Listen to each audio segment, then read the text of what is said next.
Hello, can you hear me? Caitlin Avery, thank you so much for coming to the Lagoon Live with me, Charlotte Dune.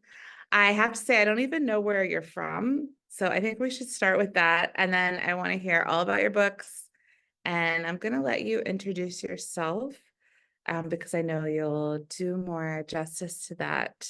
I know your story from social media, which I think a lot of people know your story from social media. I went down the rabbit hole on your Instagram content and watched like all these reels that you did. And I was like, I love this. I can see why people are gravitating to this. So I was excited to talk to you about it.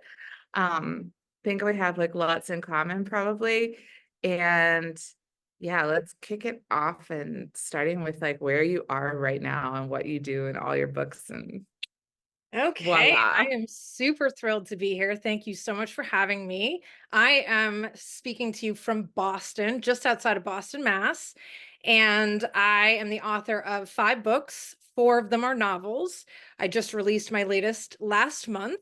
And I write about women whose lives are a miss and can't resist dangerous impulses. Love it. So last year's book is the one that you're referencing, that you saw all the Instagrams. There's a lot of TikToks about it as well. And so I'm just going to jump right in with the hook for that book. And the name of that book is Life of Cyn. But basically, in 2015, I outed my high school rapist on Facebook. And within 24 hours, I had learned of 9 other victims. And that happened about a year and a half before the Me Too movement began. When it began, I had a whole myriad of emotions come up, many of which were me cheering for other women doing similar stuff. But I was also really focused on the fact that I hadn't heard of any of the guys getting in any trouble, even after we started speaking openly and honestly about what they had done. So, including the guy who assaulted me and 9 other people that I know of. So, I decided, since I'd already written a couple books, to indulge and write a story about a woman who goes after her rapist 20 years after the fact and manages to do everything that I wish we, the collective we, could have done to ours. So that's how Life of Cyn was born. And it has hit a nerve around the world with men and women alike, people who can relate, unfortunately, to my story, my frustration about, men getting away with that even still to this day, including maybe my assailant. So I basically, found that quite a lot of people were interested in, indulging the idea that we really could do something about it all these years later. So while this novel, it's a novel, it's fictional, but it was definitely based on real events. And it has the writing of it and the marketing of it and talking about all of it has officially and 100% healed me from my Oh, traumatic experience that happened 30 years ago. So, that's amazing that it's brought healing. So how old were you when well, I guess 30 years ago is a very long time. So we're gonna assume you were very young. So I'm glad that you're able to process this later in life. And I'm sure other people are processing it through like reading your fiction book. And we should clarify that Sin is like is it the name of the yeah. character in the book? Like Cyn, Yeah, her name is Cynthia. not Sin. Correct. Yeah. So I'm like, just continue because I mean, you're talking about it like very confidently and with a lot of energy, but I know this is probably was like a hard experience to maybe write about, maybe go through. I don't know. Like, how did you even approach like writing a fiction book? Like, what's your before you read from the books? I mean, I know you're gonna read from the book, but like, I'm just curious what your process was. I know if I was trying to write something like that, I think I might feel very daunted by the idea of it. I don't know. Or did it just kind of flow?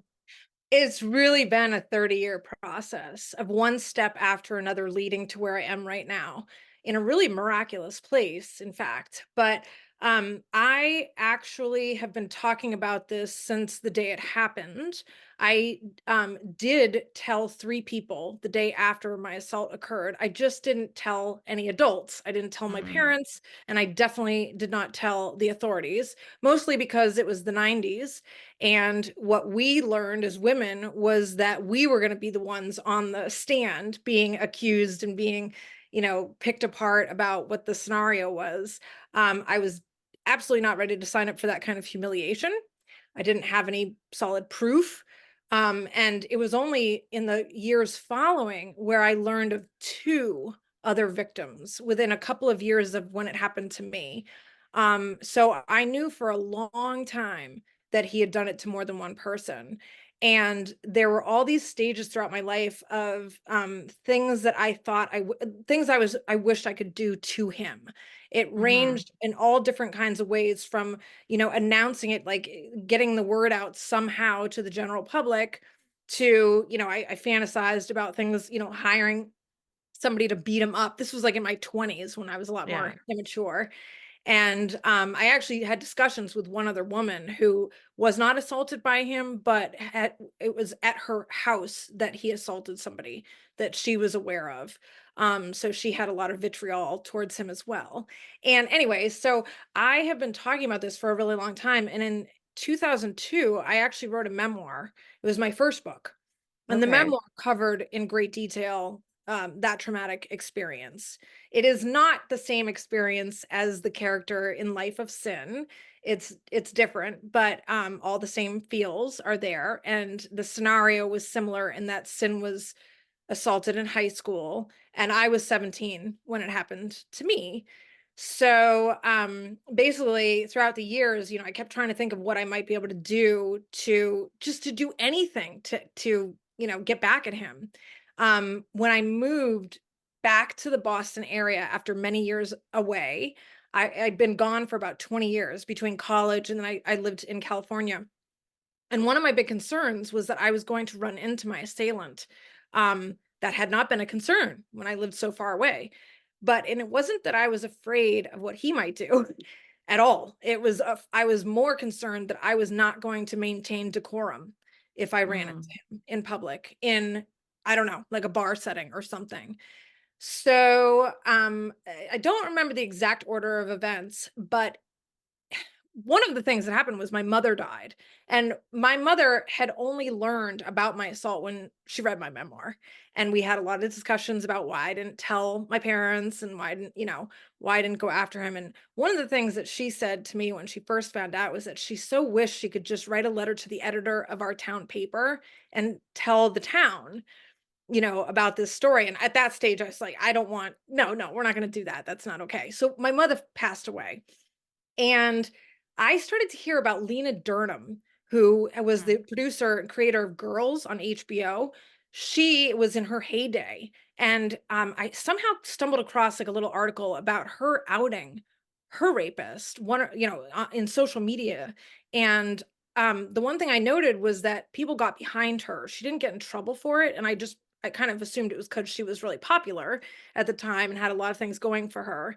Um, but it planted the seed. It gave me this idea that even though in the court of law, you can't go accusing people and of crimes that you don't have any proof for. That's generally not how it works.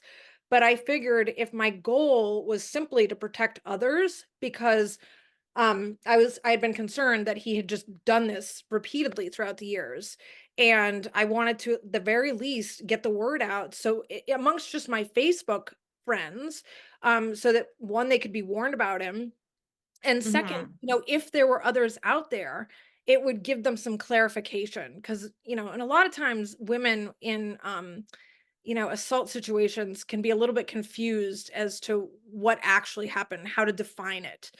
In my case, it was aggravated assault, so it was very easy to define. I fought verbally, physically. It did not work, and I was assaulted. I knew exactly what it was. I knew that he was in the wrong, and I hadn't done anything wrong, basically.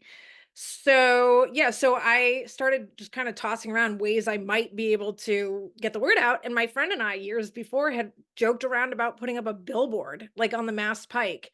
And that was obviously not reasonable. It would never have worked. But I suddenly realized that Facebook is one giant billboard for the people who Hmm. follow you. So, kind of spontaneously one night, I got on and I basically, wrote like a brief paragraph saying I was talking about in relationship to the oh the sorry the there was an assault situation on campus, and it was the Stanford rape case. Yeah. Okay, so basically that had happened, and I referenced that situation saying that was basically me. I was assaulted while I was completely blacked out, and I may or may not have been roofied. I don't have any proof of that, but that was kind of my assumption. So basically, I started by saying that, and I used his initials because I was afraid of repercussions, legal repercussions, if I said his name. But I basically said, this happened to me, and I think it happened to others. And I just want to put it out there and let you know that you're not alone if you are one of those people. And within 24 hours, I had so many messages in the comments and also in my private messages from people who had heard about things happening with him, who had experienced various things with him, including guys who had been bullied physically and or verbally by him throughout the years in school. Hmm. And he was generally just like a really terrible person, and everyone knew exactly who it was by just the initials, essentially. So, things happened really quickly in the first week when I posted. I learned about all these other victims. I came back on Facebook and said that. I said, I'm not going to talk about anybody who's come to me, but I will say that there are many others now. So we are not alone, and this is horrendous, but it's kind of good that that I got it out there. People started rallying around me, and they wanted to like form some sort of protest outside of his place of work or his home in a neighboring town to mine. And at the time, he was a very powerful businessman in commercial real estate, very rich, and he lived in a grand house. And so there was talk about making a scene kind of you know, in his space. And then I was actually contacted by a reporter because they heard about it through the grapevine. And it was a reporter for the New England cable network. He reached out to me and he wanted to know if I would do an interview with him. And so I consulted with a lawyer. Somebody offered to give me free advice because they believed in what I was doing. They also were an alumni of my high school, and they had dealt in, law that dealt with libel. So he advised me that basically I could only get in trouble, I could only be sued and convicted of libel if I was not telling the truth and Hmm. making him look really bad with a lie. So obviously that wasn't the case. And I had several people, including one woman who actually did go public with her story. She wrote a blog. So I had one other woman stand up and say, yep, this is what happened to me. She published it and was very outspoken about it.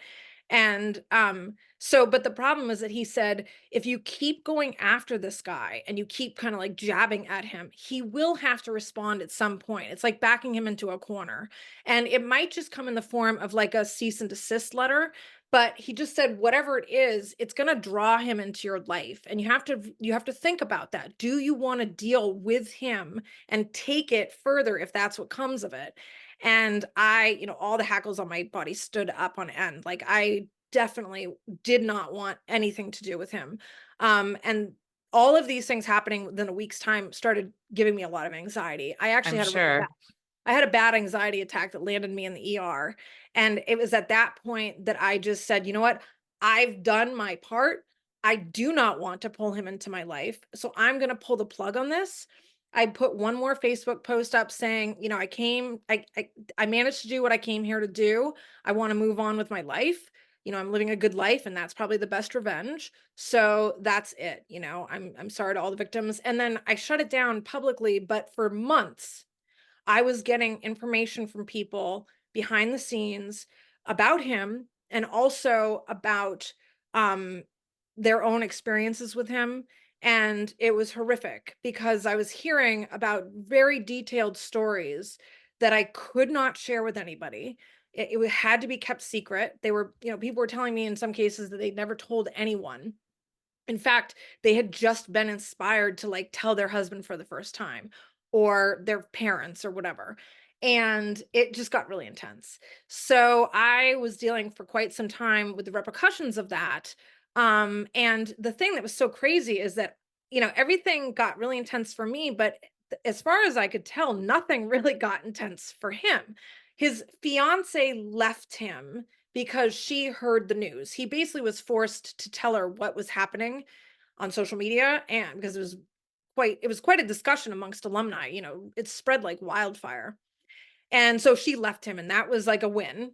I thought for a win for her, and I was just, obviously thrilled that he paid that price, but nothing else happened. And that was really what inspired me to take my frustration out and put it on the page and sort of live a better ending, experience a better ending by changing the story and making it so that everything I wish that women could do about these terrible events in their lives, I made it come true essentially. And in the end, the main theme of the story is about learning how to clean up your side of the street when it comes to conflict and drama, Mhm. or trauma. It's basically, we don't have any control over other people. I have no control over his fate whatsoever. But I do have control over my own fate, my own reaction to these things. And I've just found that, in the last year, marketing this book and talking openly and honestly and very frequently about it, I don't have any discomfort discussing even intimate details about the situation. And instead, it has freed me from like the burden of secrets, like I don't have any secrets about it anymore. And I took the shame that I carried for whatever reason and I put it on him entirely. I literally wiped my hands clean of it. And now he's known as a serial rapist, at least among, people in this area. And also, people who've watched my TikToks and whatnot. And the interesting thing is that while I didn't have any direct effect on his life specifically, in the years since, so this is in 2015, 9 years later, he's doing very poorly. He's basically lost everything. He was diagnosed in the last year or so with a very serious mental illness, which is just one thing that I think has taken him down to some extent. But he keeps having run-ins with the law.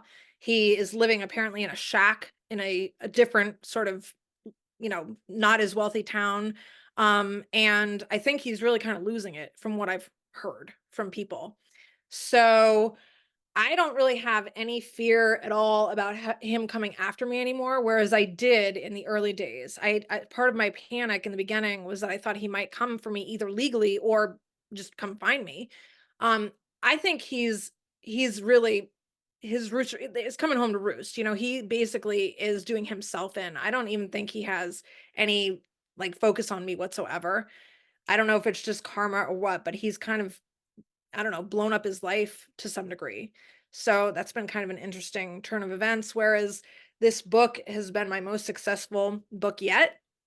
And it has not only, it's been really wonderful to see all the great reviews and sales have been just outstanding, but additionally the connections that I've made with people, even in a lot of cases strangers who contact me and talk to me about the themes and the issues in the book that affect them in their own lives. And even though I don't have, like, I'm not a therapist, I don't have like professional, you know doctor advice that I can give them, I just keep telling people how much the talking about it has helped me. And I feel like most people do have access to someone they can talk to. It's not everyone, but I often just recommend that people try to like tell their story to some, helpful ear, somebody who they can lean on and just tell the truth about what happened to them. It has helped me so much. So I have like so many things to ask you and like so many synchronicities within that. I mean, I think I gravitated towards your story and your book because I too was assaulted when I was 17. I also fought back. Um, I was luckily like not completely assaulted, like was not able to finish. I was able to really hurt him and like get away and leave and lock myself in another room.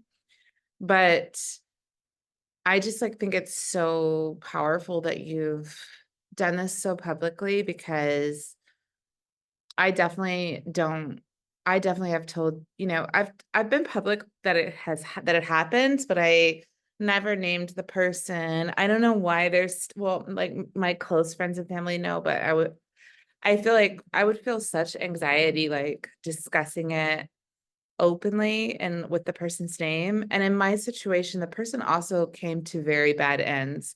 So Mm. I do like totally believe in karma, but it's so crazy how we have this natural instinct, or I don't know if it's a natural instinct. It's like a thing that society has put on us where there's so much shame and even bringing it up or like feeling like you're going to be not believed.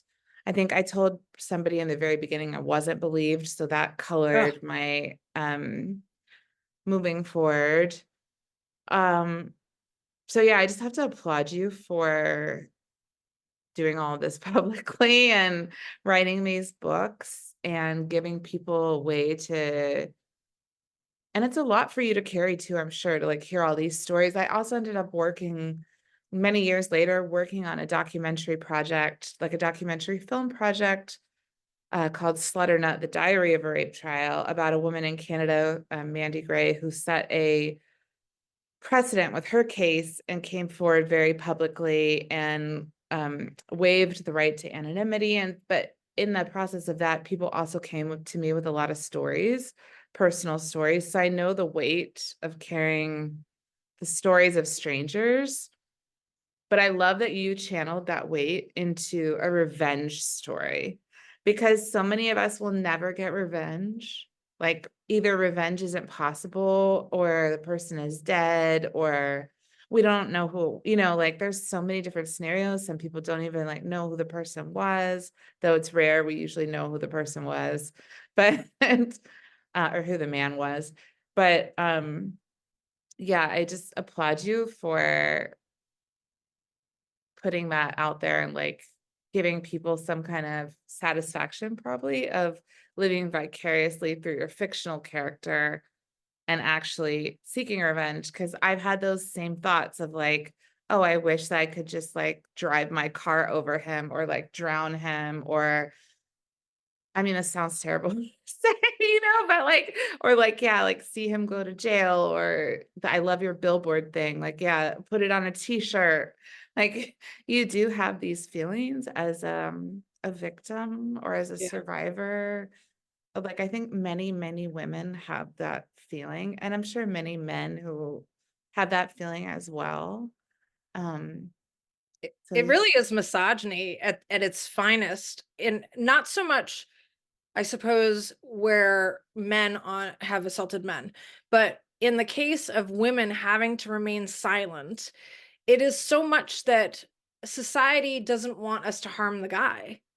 And they want us to just grin and bear it, not literally grin, but to just kind of, try to recover quietly from it and move on, because men's lives are so important and we don't want to ruin anybody's reputation with something that happened behind closed doors. My biggest goal in all of this has been to end the secretive nature of sex assault, because I feel like, it's not about victim blaming. It's not our fault that these guys continue to go on and do these things, but I think that it would make it harder for as many men to think they can get away with it if more women spoke out quickly, readily, loudly about what happened to them. And I applaud you because you are right here with me doing the exact same thing. So it's not just me. It's sort of, I think it takes one. Like I said, I was inspired by Lena Dunham. mhm. So once you see one person do it, and then obviously with the Me Too movement, I really felt like I was less alone, and there's Yeah, power in numbers. So yay us, because I have nothing to be afraid about anymore. And it's simply because of practice. The fear of opening my mouth and telling the truth has gone because I just keep doing it over and over again, and nothing bad has happened. And instead, like eons of really good things have happened. So yeah. And I would like to think that the Me Too movement, because I'm assuming you and I are basically close in age, like this, we were both 17 in the late 90s. mhm. I'm So, early 90s. I'm oh, actually early 90s for you. Okay, so late 90s for me. yeah.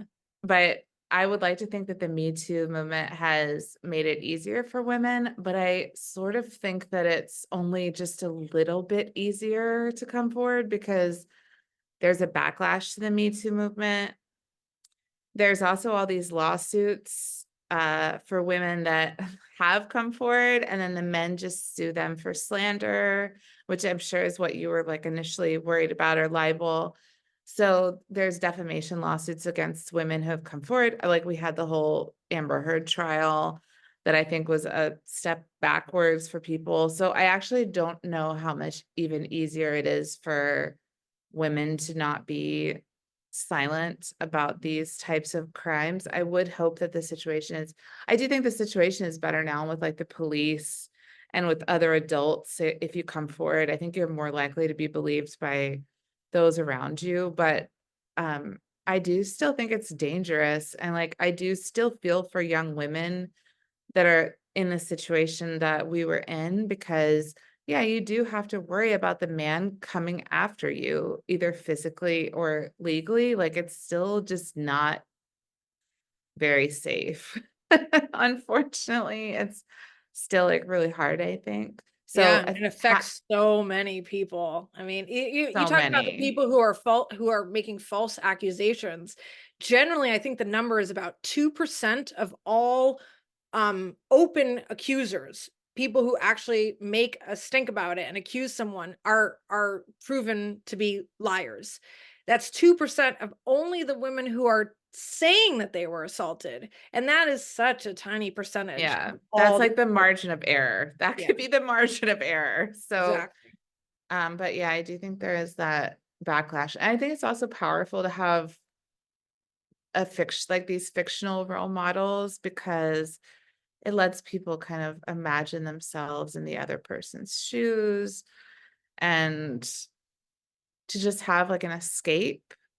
Um, I don't know if Sin is a role model. A lot of the story is really about her having to face her own demons because she drinks too much as a mm, means to deal with her trauma. And a lot of the story is about her own, issues coming up and her, the idea that just because you were harmed does not excuse behavior that turns around and harms others. yeah. So that's where the cleaning up your own side of the street comes in. But Sin, for the a lot of the story, she is definitely doing things that kind of make the readers go, "Stop!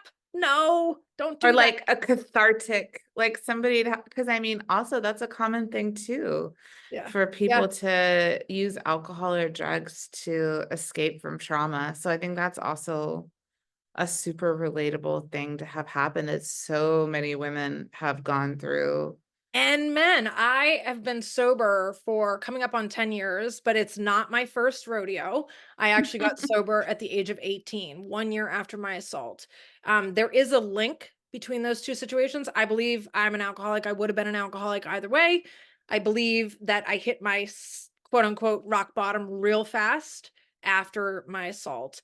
But I was on another interview, and it was an international interview on last year sometime, and somebody wrote in from rehab in Tasmania. It was a man Wow.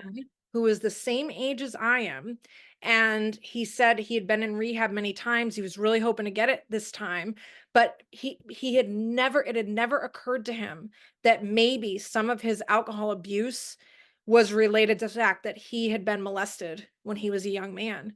And it was listening to the story, what I was talking about, that kind of clued him into the fact that there might be a link to his own bad behavior. And we do have to take responsibility for our own, issues. I have, and I've done a lot of work on myself throughout the years.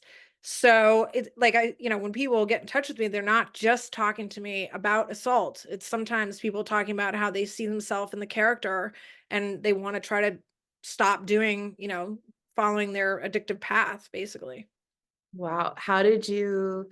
I've also had battles with addiction, but now I feel I'm addiction free. Nice. I Congrats. do think it was related to trauma, Yeah. or at least alcohol addiction free.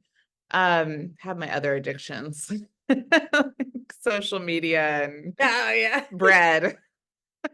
But they're downgraded addictions. Yeah. But sorry, I'm asking you all these questions before you read, but how did you manage to get sober?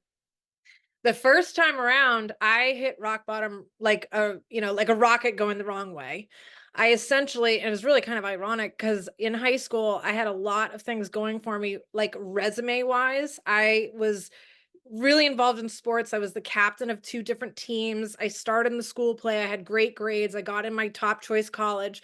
I was a blackout drinker 5 nights a week. I was crashing and burning behind the scenes while everything else was going on in my life. And I burned out like a flame, basically. I was getting ready to leave for school the summer before I left for college. I was headed to what was voted the number one party school in the nation that year, University of Colorado. And I got arrested, but I was 18, so I was able to kind of solve that problem myself. But I came home from court where I got basically a slap on the wrist. I basically was arrested for just having alcohol. I was underage and I had alcohol in my car, so I got arrested for that. I wasn't drinking and driving, but it was a relatively minor offense. But I came home from court, and who knows exactly why this happened, but I walked in the door having gotten away with not telling my parents, and all of a sudden I fell apart and it just came pouring out of me. I think I was scared. I think I was scared about the fact that I kept getting away with stuff because I, on the one hand, sort of looked like the all-American girl. I think a lot of people had no idea what a mess I was, but I got scared. I confessed and I went to rehab I got out of rehab 2 weeks before I went to college. So I Wow. set foot on my college campus newly sober, and I stayed sober through college, through my Whoa. 21st birthday. I went back out again sometime after I was 21 because I started to think, well, maybe it was like an immaturity thing. Maybe I can control it and do okay. I did for a long time control it, and I ended up meeting a man who wound up being my husband. We've been married now for almost 20 years, and Aw. he was sober when we met, and I wasn't. But he gave me even more reason to control and stay, toe the line until I couldn't anymore. It got to the Mm. point in our marriage where he was, I think, 13 years sober when I finally drew the conclusion that it was time for me to just get back on the wagon. And that was like just under 10 years ago. So we are Wow. a sober couple, and thank goodness he stuck it out and hung in there with me. I think he understood on some level what I was going through. But yeah, it's been a long time coming. First got sober 31 or 32 years ago, and I have almost 10 years. So Wow. And what about the second time? Was it like relatively easy process once you made the decision, or was it really hard? oh boy. It wasn't actually the second time, it was the third. I had The one bout, third. where I was trying to get straight for like a year, and it just didn't last. And then that was kind of a short-lived back out again. There was lots of stuff that happened right before I got sober. My mom got diagnosed with terminal cancer, Oh and no. my mom was like my favorite drinking buddy. Mm. And she and I had both been trying to go on the wagon together. And when she got terminal diagnosis, she decided to drink. And I decided that I didn't want to follow in the footsteps that was taking her down. Yeah. She didn't die directly as a result of alcohol, but obviously it's hard to be super healthy when you're drinking every night. Yeah. It So doesn't help. I just, in her last 6 months, I got sober, and it was a mess. It was very difficult. It was not easy, but it was maybe slightly less painful than the emotional roller coaster of when I was drinking. So nothing felt good. Like the drinking didn't feel good anymore. Being sober didn't feel good. But I think I had a big impetus because my husband was sober and I knew how well he was doing. And so I kept at it. The first 2 years were very difficult. I was mourning, in deep mourning, Yeah. and it was just, I basically sort of, I don't know, clung to the idea that it would get better, and it eventually did. So, That's Yeah. amazing. Just because I'm sure somebody will listen to this and be like, but how? How can I get sober? Did you like read books? Did you join a group? Did you podcast? Did you rehab again? I didn't do rehab that time. I basically just went back to AA. I knew that I had gotten sober and maintained several years of sobriety in AA. I wasn't super enthusiastic to get back all into the, 12 steps and everything. But like I said, I was willing to try to see what was going to work for me. And basically the thing that worked about the thing about AA that worked so well is that when you go to AA meetings, you're surrounded by people, some who have a lot of sobriety and some who are brand new. And so there's just this sense of you are not alone. All the things I was going through, the emotional roller coaster, had been experienced by others and or were being experienced. So it's a camaraderie thing, and where it's kind of like free therapy, where there's not somebody who like guides you like a therapist, but you go in and you basically can just get off your chest whatever is upsetting or whatever you're dealing with, as a means to sort of like just, I don't know, leave it in the room and not mull over it and not, drink over it essentially. So obviously I had a huge amount of stuff that was going on with me, and I would go in and just open my mouth and cry and come out and feel a little bit lighter. And so I think it was the fact that in the early days, the lightness that didn't last super long, but it was some respite. I would come out feeling better for maybe a couple hours before I went back to being rather miserable. But the cool thing is I live in a pretty, like, I live just outside of Boston. And in this area, there are meetings morning, noon, and night every day in my town. Not just, like, there's a lot of sober people out there. So that was super helpful. Yeah. Yeah, I think of Boston as like a hard drinking cold place with lots of people who were once from Ireland. It's very true. There's a lot of people who drink a lot around here. It's definitely a big activity. So you have your book is essentially like you're speaking from two aspects of yourself that you know really well, this past experience and then also the addiction experience. I'm sure that makes it a more authentic read for people that for your readers. Now, and then in your other series that I think you're gonna talk about, is the character also like a wild woman with vices and Since it's a series, it depends on which book we're talking about, because in the beginning, she's kind of a lost puppy. She really doesn't know who she is. She's a famous actress who was basically pigeonholed into that career by her mom. She was like a pageant kid, and she doesn't really, it wasn't her idea, it wasn't her thing. But she's kind of stuck in a situation where she's famous and she's making a lot of money and successful.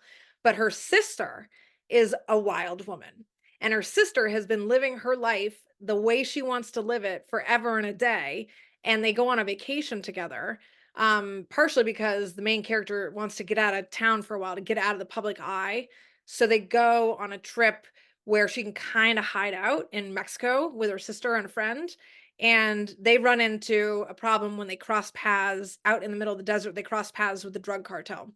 hmm, And so there's actually the theme of addiction in all of my books, obviously my memoir.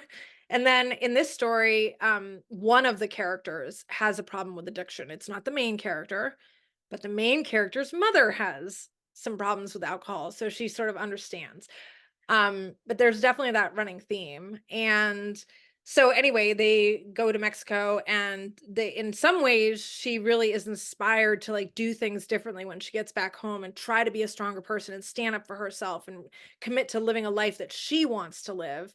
And then the ending of the story, some is a big surprise. Something happens and it really rattles her world entirely, to the point where she kind of has to s- figure out who she's going to be. And she she goes back to the states, suffering quite a lot. And that's essentially where book one ends, when she's leaving Mexico. And what happened was it was written as a standalone, but a lot of my readers, after that surprise ending, were like, what, I really want to know what happens next to this character. And I said, well, I don't know. Just I kind of intended it for it to be like a thoughtful thing. Like you wonder what she's gonna do. But they asked, so many people asked that I decided to continue with the story. So it's really in book two where she becomes a little bit more of a stronger person. She starts to figure out what she really stands for and what she wants to represent in her life and become. So that the launching point of book two is, in order for her to figure out what her authentic self is, she has to really hide from the public eye and get completely out of Dodge, to avoid the press who keeps hounding her. So she decides to take off and go to Peru to volunteer at an orphanage. She uses an alias and she changes her appearance quite a bit. And then she basically pretends like she's somebody else in a foreign country. And her intent is to, try to find her authentic self and find a higher purpose in her life and decide if she even wants to go back and be an actress anymore. But it's a little bit of an irony because she's trying to be authentic and at the same time she's lying to every person she meets about her true identity. And then she actually winds up getting abducted in Peru by the bad guy from book one. And the problem is that no one even knows she's in Peru. So she is like MIA, missing in action, and therefore no one who loves and cares about her can even begin to look for her because they don't know she's missing or they don't know that she's been abducted. So that's the story of, yeah, my latest. Wow. I'm like, I don't want you to tell too much because I know you're going to read from the first book, but it's all very exciting. I love books set in exotic, well, I shouldn't say exotic, but I love books set in places that I've never been. Mm, I've never been to Peru, but I like traveling through the book that I'm reading. So I love reading about places that I want to go but haven't gotten to go to yeah, yeah. yet. And do you in your writing process, do you just write as you go? Are you a pantser? Are you a plotter? Do you outline things? That's a great question. Actually, I have changed. So I was 100% a pantser in the beginning and I loved it. I wrote the first book, this book one, I wrote during NaNoWriMo, National Novel Writing Month. And the way I did it was basically had an idea about sort of what kind of adventure I wanted them to go on and what kind of obstacles she was going to be presented with, but I didn't know exactly where they were headed. So each morning before I wrote the next chapter, I would open up my trusty AAA manual and I had a book about traveling off-road in Baja, Mexico. So I basically just established like what the next town or area they would go to would be and kind of read about what happens in that town and what people visit for. And then I would come up with like whatever obstacles needed to happen next and throw those in the way of their adventure. And there are many. I basically am the kind of writer who just keeps throwing everything in the kitchen sink at the main character until it forces them to change. So this character does not officially change by the end of book one, but she is primed and ready to because her life looks like it's basically lost to some degree. Like she can't go back to it almost. So it's in book two where she really starts that major transformation to find herself. And I have had so many experiences in my life where I was trying to find myself. Like I felt like I was on the wrong path and I just had to figure out how to do a complete 180 and, try to become a better person and have better goals or whatnot. So I really understand characters who are backed into a corner before they're willing and able to change, essentially. Oh yeah. I feel you. When did you come to writing fiction? Like, did you know you always wanted to write fiction? Or the memoir was the first book you wrote? Yeah. Did you want to write fiction when you were younger, or you were really into sports and didn't come to writing till later, or how did that happen? So I actually set out to write my first novel when I was 6. That's not Love an it. exaggeration. I didn't have the stamina. I basically had a little composition book that I started writing in and I didn't finish. For years I had it, but I don't have it any longer, unfortunately.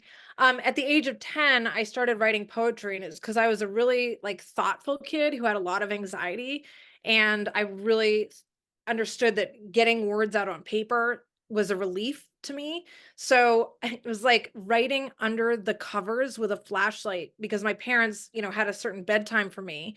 And I would be up at night, not able to sleep with worries or whatever in my head. So I would write them out. And it turned into the form of poetry. I started writing a lot of poetry. I wrote hundreds of poems when I was a kid with no intention of sharing them with anybody, really. And I got into college and I didn't pursue any kind of lessons in writing, creative writing, because that had always come naturally for me. I was pursuing theater at the time. So I did actually study quite in depth the three-act structure of Mm. playwriting. And I also really studied character development. For 15 years, I was an actress in Los Angeles. So I came to have a very solid understanding of how to build a character from scratch and make them believable, walk in somebody else's shoes for a while. So that's one of my favorite parts of writing, actually. But the idea for my very first novel happened because as an actress, I was hired to work on the blockbuster film Charlie's Angels 2. I was Ah. specifically hired to do voiceover work for the motocross scene because I had done a lot of on and off road motorcycling. So it was during the work on that scene that a seed was planted where I basically decided to create a story about just women on a road trip adventure that happened to be on motorcycles. And it's basically a vacation gone wrong. It's sort of like a Thelma and Louise, but in Mexico and with three people instead of two. So that it just kind of came to me. And it around the time I started to conceive of writing a novel was also around the time I was starting to understand that I was going to be done with acting. I hung Mm. up the acting shoes after 15 years. Partially, I really hadn't made it yet. But I was actually kind of losing interest for a couple different reasons, and I didn't want to live in LA anymore. So all these things came together, and as an artist, I really needed an outlet of some sort. So when I finally decided to quit and we left Los Angeles to move back to Boston, where both my husband and I are from, that's when I committed to it was the year after I moved back here and I decided to try NaNoWriMo. That was my motivation. I thought, well, this will hopefully get the story down, keep me on a schedule. And it was incredible. It was like completely organic the way that story came out of me. And this sort of not controversial, but the shocking ending was not my idea. I swear it happened. It came to me like a couple of days before I was going to write the ending and it suddenly occurred to me and I fought it. I didn't want that to be the way that the story went, but I understood that it was the only way that the character was going to finally change because she was so privileged that she really needed to face this situation, this have this experience that kind of wrecked her in order for her to begin again. So the whole thing was amazing, but I'll tell you what, that first draft came out real quick, but the second draft was Oh. so hard. So, needless to say, the third book in the series that I just wrote and the second book that I just published, they came from outlines. So, I am now officially a plotter and Oh. it's kind of a bare bones blueprint that I use. I still like to discover the story along the way, but I have a better direction. I understand where it's all heading from the get-go. So I think I'm so far the second draft of this latest third book is going better. It's smoother. I think having that knowledge of the three act structure, having the film background, having the character development background is so invaluable.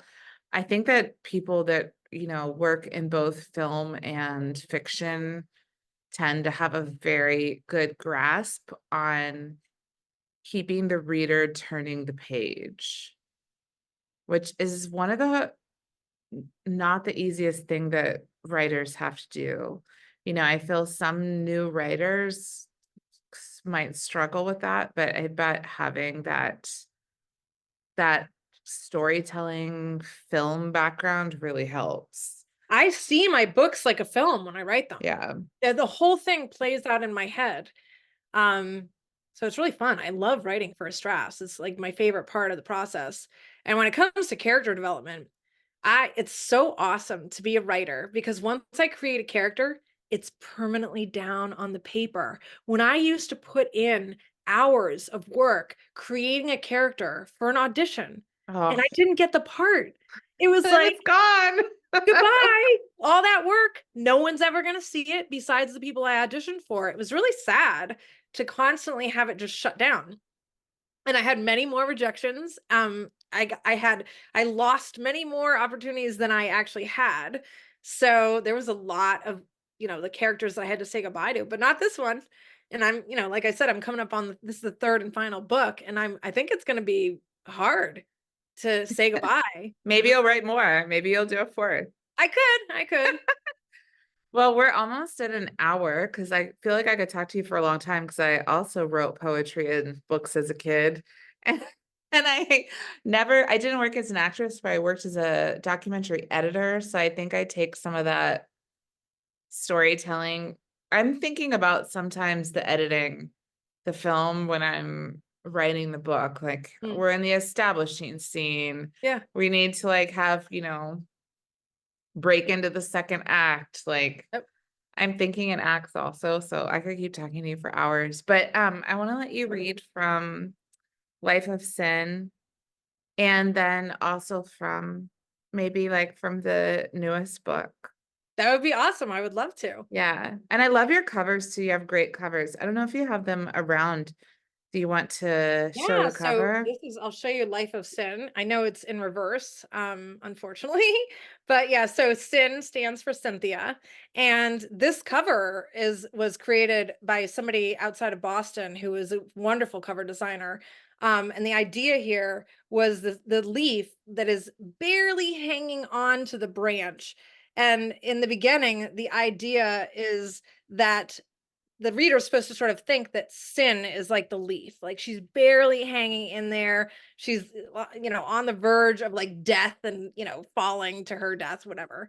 But in fact, as the story goes on, you're supposed to realize that she's in fact the tree, and she's letting go of those things that no longer serve her, essentially, which was the alcohol on the one hand, and then also the trauma, the upset that she wants to do something to this guy, and in fact what is the most healing thing for her is to fix herself, essentially. So that's the I imagery behind love it. it. It's so beautiful. Thank you so much. So yeah, I'm just going to jump right in with the opening excerpt, essentially. And so this is the beginning of chapter 1. This night was make or break, so when Cyn's husband Nick asked what she wanted to drink, she hit pause. Vodka took the edge off stress faster, but wine was better for pacing. As long as she had food, a martini would do the trick. Cosmo, please. Easy on the cranberry. Another decision done. She was so frickin' tense from all of them. What to wear, how to rainproof her hair. Was an umbrella necessary? A tropical storm was headed toward Boston. Luckily, it had held off so far. There was so much riding on this event. Nick's first work function. This job would pay off their debt, but the bankruptcy had nearly derailed the offer. If not for a well-connected old family friend, they'd still be in Phoenix. Cyn needed to make a good impression. To prevent spillage, she sipped her Cosmopolitan before she moved. The effect was quick. Liquid courage could get her through anything. With head held high and shoulders back, Cyn's butterflies died, drowned by Stoli. Now she joyfully joined Nick on his mission to schmooze the boss. All set? Clearly, Nick was used to decisions being driven by his wife's anxiety. This awareness made Cyn's shoulders lift. She took another sip. Yep. Snaking their way through the patio crowd, Nick towered over everyone. The celebratory banner that read Happy 20th Cambridge Savings slapped his head as it whipped and dipped in the wind. Eggplant clouds dotted the dark gray sky. When they entered the restaurant, a blast of AC hit them. It was good for Nick, who'd walked 5 blocks from the subway in August humidity, dressed in a button-down, but the breeze raised the hair on Cyn's arms. She took another sip to warm her soul, and Nick nodded toward a man at the bar with his back to them. That's James at the end. Approaching from behind, Nick put a hand on his boss's shoulder. James turned, and Cyn's smile dropped as his arm hit her hand, splashing the red drink on her. She looked down at the bodice of her white dress, holding the glass away from her chest. The boss apologized, and she gasped as his cologne hit her nose. Dracar Noir. His voice made her jaw drop. She gazed up, filled with dread, as he turned to grab napkins. His profile told her all she needed to know. His hooked nose, square jaw, and the beauty mark on his cheek brought her right back to the room where he had defiled her 20 years earlier. The world quit spinning. Nick's boss was no stranger. So yeah, the in the real story, I mean, in my real life story, it's not my husband's boss. Well, and now I see that you're like the actress. So I'm like, oh, I'm sucked in because you're like giving such a riveting delivery. Oh, good. Is there also an audiobook version? There is not, but I'll You tell you gotta what, read one. I know I have every intention of voicing the audiobook, and I am currently waiting to see if I'm going to receive a grant that I applied for Ah, so that I can pay for all the editing and the sound guy and everything. I have a studio figured out. I really want to do this myself. I could have done it a long time ago by, assigning somebody through ACX to do the narration yeah. for me, but I would have lost so many of the rights to it. Like I don't want to split all the proceeds. I want Hmm. this to be my baby. Yeah. Just with the same as the book. So yeah, I'm really trying to make it happen myself. But I do need to try to figure out the financing for it because it's kind of a big, it's actually really more expensive to produce an audiobook when you do it yourself than Hmm. it is to produce the book itself, like the paperback. So Yeah. yeah, trying to figure that out. It's true. Well, you can a lot of people crowdfund their audiobooks these days on Kickstarter, but that's a lot of work also. I Yeah. have to say I'm very lucky because my partner is a sound editor and Oh, does sound design, and so I was able to record it at our house and then have him like help me edit it and master it. So I got really lucky that I have the audiobooks out. that But if is I so hadn't, lucky. I'm it's so jealous. yeah, people don't realize the margins on the audiobooks, and then it's like all the audiobook sales are often towards like celebrity memoirs, and so indie authors and fiction authors, you're really taking a gamble on the audiobook, but I feel like yours would be so good, yours has to be worth the gamble. So Oh, I hope you get the I'm grant. trying. And it's also like there's not enough hours in the day. Like I'm trying to edit this next book. I'm promoting the most recent release, and I'm still, keeping the fire going with Sin because it is still selling. It's doing well Mhm. still. So there's all this advertising that I have to be involved in. It's a lot when you're an indie author. I mean, I love Yeah, it. I'm super proud, but it's wearing many different hats. And I'll say that I also have a job that's not writing, right? I am also as we like I'm do. making millions. What is your day job? So I'm an in-home personal trainer, and I Oh, have been nice. for like 30 years because I started doing that was when I was an actress, because I didn't want to wait tables. So many actors wait tables so they can have a flexible schedule. And I became a personal trainer, and I've just been doing it forever now. So I love it. It's actually a great job for me. And it's only like 15 hours a week. So That's so cool. I really think that more writers need to work out. Like the past 2 years, I've really tried to up my workout game and lift weights and try to work out like every day because otherwise we're at the desk so much. So that seems like a very good day job for a writer to be a it's really kind personal of the trainer. opposite of writing. So, like, writing is Yeah. all intellectual and not physical, sitting on the couch. It's all creative. Training has a little bit of creativity, but it's social, it's physical. I think it really is they complement each other really well. And when I write, I have a very hard time pulling myself away, but it's good for me that I have to get up and go to work sometimes, because I'll sit for hours and not eat. I forget, like I just am lost Yeah. in the story. It kind of wakes me up and says, up, take a break, go train somebody and come back. That's good. That's awesome. I'll have to hear more about that. Like, I'm like, we have to talk more. Yeah, But definitely. I'll let you read a little bit from the most recent book, which I have on my Kindle. Is it The Last Con? Is that what it's called? That's right, Remind, The Last okay. Con. It's book I was, 2, yeah. that's what I thought. Yeah, do you want to read a little bit from, and maybe just set it up just a little bit one more time and then read from it? Yeah, so my pleasure. So in The Last Con starts out with the main character is recovering from a very traumatic event in which she's got survivor's guilt. She tries to go back to work as a famous actress on another film, and she actually has a huge breakdown at work where she does some serious damage to property and she assaults somebody, punches them. So she gets arrested, she gets in a whole lot of trouble. And then the press is really after her. They're basically starting to turn on her to some degree, and she has all this emotional baggage that she essentially decides sort of spontaneously to flee. She gets out of, she gets back from court and she's basically set up to have to go back to the job, and she just can't even fathom doing that. So she takes off to Peru using an alias, and she alters her look so she can just kind of hide out for a while and, I don't know, make some sense out of her life. But it is not like nobody knows that she's leaving. She just disappears into thin air, which creates obviously a whole bunch of other problems that she's ultimately going to have to come back to. But at this moment, she just needs to get away. So the story opens where she is returning. The first chapter is El Paso to LA. She has been hunkered down at her family home trying to recover from this tragedy, and it's now time to get back to work and head back to LA. So that's the opening chapter. I'll just read like 2 pages.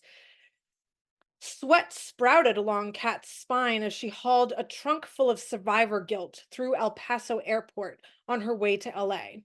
Her mom led them through the terminal with her chin up as bronze curls bounced off her jaw and framed her coral glossed lips.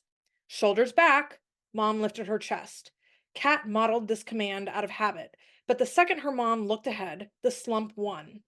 A hunched back helped deter potential fanfare and kept her paperweight heart pressed against the contents of her stomach to keep her breakfast down.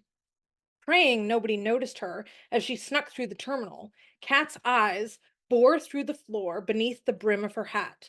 Mom stumbled as they entered the security line, and Kat detected alcohol on her breath as they waited. That suspicion grew when Mom removed her shoes and tipped a bit. Distracted by her mother's malfunction, Kat failed to respond to the TSA guard when he asked her to remove her sunglasses and hat. Pointing to his own moon face, the man addressed her again. Ma'am. Sorry. Her shades dislodged from her ears and fell into the bin as she removed the fedora. And the man's eyes lit up with recognition. Look who we have here, he announced. Dark Star in the flesh. He flashed a toothy grin. I'm a huge fan. I can't wait for that sequel.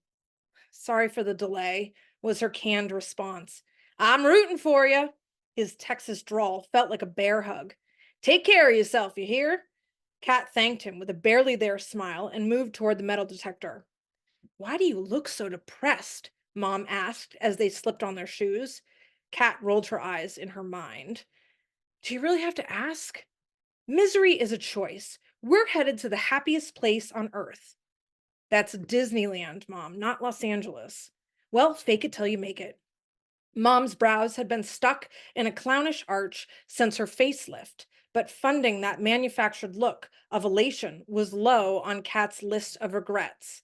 Causing her sister's death was numero uno. Woo! I'm like, I keep reading. I would love to. I love reading, but yeah, I want to keep everyone held hostage here. So, That's right. Do you do local or like live readings ever? yeah, I did a lot of those last year. Mostly this year, I have for the last con, I have several online things planned. But one of the coolest things I did last year with the Life of Cyn was I booked a reading at the town library where I grew up, where most of the assaults took place. And not only did I read, but I also told my backstory and I divulged his name to the crowd. It was really kind of cool because before I did that, the librarian had heard my backstory extensively. I wrote her the whole thing. And she mentioned that she had been told that I shouldn't say his name because of the obvious legal implications. But she kind of wink, wink said, but nothing's really going to happen if you do. So she kind of unofficially gave me permission, and then I ran with it. And I spoke to a crowd of people, and it was basically just flat out talking about this guy in our hometown who was kind of a nightmare. So That's good. Good for you. I'm like, do you want to? I didn't know if you were going to say his name here or if you're like over that phase, or is so it I had to weird? Then you're like decide. kind of giving him a lot of like power around the name. I don't know. It must be weird. Well, so I had to think a lot about that because I really had to come to a clear cut understanding of what my motivations are. Hmm. One thing I am not trying to do, and this might be hard to believe, I'm not trying to ruin his life, actually. I'm beyond that. That no longer matters to me. His life has nothing to do with my life. And so I will say his name when I do a book club or a reading in this area, because I still think that it's important for people to be Hmm. able to look him up online and see who he is and be warned about him. And it turned out at one book club that somebody in the crowd, her company dealt with his company, so she was happy to have his name and face to just look out for, in case she ever ran into him in any manner. So the reason that I've decided that I don't just automatically say his name Hmm. is because I'm not trying to get a big like internet storm coming after him. People looking him up, figuring out where he lives, doing all kinds of stuff like that. That I don't think will solve anything. It's not going to do anything. So I'm always happy to share his name in private conversations. I do it all the time. I am absolutely happy to tell you who he is so you can look him up afterwards. But just simply because this is not geared towards the Boston area Yeah. as a program, I am going to just stick to my guns and just, keep his name to myself for those specific reasons. Cause yeah. That's a really good policy to have. Because I imagine it also would get tiring just to say, like, I don't even want to say the name of the person that assaulted me because I just don't even want to think about his name. So Yeah. I can, I'm sure it's like decharged for you, but I'm sure in the beginning it was like uncomfortable to even every time you said the name, probably. I couldn't even say, I used to call it the R word. R. I Yeah. couldn't say rape. Yeah. Which ironically now I'm so comfortable talking about it, but on social media, in some cases, at least one time I knew I got shadow banned because I'm so frank about my story that I've had to tailor certain words. So instead of a rapist, he's an assailant. And instead of Hmm. rape, I call it an assault. Usually everyone understands what kind of assault it is. But now that I'm so comfortable saying those words, it turns out that the internet's not so comfortable, Yeah. A you lot know? of people are not so comfortable, but good. I once again applaud you. And everybody listening, follow Caitlin Avery on TikTok, Instagram, Goodreads, probably. Yep. Go check out her books on Amazon. Thank you for coming to this Lagoon Live, which will actually be like re-aired on the social media Awesome. platforms Thank you. and on the podcast platforms. And yeah, I look forward to seeing your next book. We should do an Instagram live, like when your next book comes out. Absolutely. And thank you for being here. Thank you for being so open and honest yourself, because the more of us that there are, the easier it is for people who are scared, for It's us to true. sit here and not be scared and just talk openly about it, I think is really helpful. So I get a lot of energy from your bravery as well. Aw, thank you. And I'm sure we'll talk again, but I think that's all for now and have a great night. Thanks so much. You too, Charlotte. Okay.